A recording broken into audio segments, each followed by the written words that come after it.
Important একটা কাজ করতেছিলাম। তো ভাবলাম আপনাদেরকে উদ্দেশ্যে কিছু একটা কথা বলি। সেটা হচ্ছে, যারা আপনারা এখনো ভাবছেন যে আপনার জন্য সময় এখনো আছে, তো আমি একটা কথা বলবো যে দেখেন, আপনি যতই ভাবছেন আপনার সময় আছে, ততই কিন্তু আপনার সময়টা গড়িয়ে আসছে। একটা কথা সব থেকে মনে রাখবেন, সেটা হচ্ছে, if you control your mind, you can change your life. আপনি যদি আপনার নিজেকে নিয়ন্ত্রণ না করতে পারেন, আপনি যদি আপনার নিজের সময়টুকুকে যদি কাজে না লাগাতে পারেন, বিশ্বাস করেন একটা সময় আপনি আফসোস করবেন, এবং ওই সময়টা আফসোস করে কিন্তু আপনার বর্তমান সময়টা নষ্ট করবেন। এখনই সময় নিজেকে পরিবর্তন করা, এখনই সময় নিজেকে চেঞ্জ করা, এখনই সময় আপনার নিজের কনফিডেন্সের লেভেলটা যেটা আছে সেটাকে কাজে লাগিয়ে সামনের পথে এগিয়ে যাওয়া। একটা কথা মনে রাখবেন, আপনার পাশে কেউ থাকবে না, আপনার সাথে কেউ থাকবে না, আপনার নিজের একাই শুরুটা করতে হবে এবং নিজে একাই সামনের পথে এগিয়ে যেতে হবে। বিশ্বাস করেন, কেউ আপনার পাশে হবে না।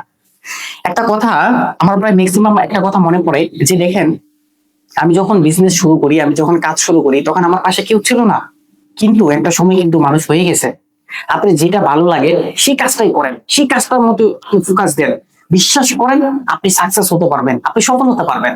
কিন্তু আপনি একা করা যাবে না, একত্রিত করতে হবে। তার জন্য আমি আপনাকে রিকোয়েস্ট করবো, যাই করেন না কেন, আপনি একটা বার চিন্তা করেন যে আপনার নিজেকে কিছু একটা করতে হবে। যদি নিজে কিছু না করতে পারেন, আপনি কিন্তু পিছনে পড়ে যাবেন। মোটিভেশনের কোনো কাজ হবে না, আপনার নিজে শুরুটা করতে হবে, অ্যাকশন টেকার হতে হবে। ইনশাল্লাহ আপনি পারবেন।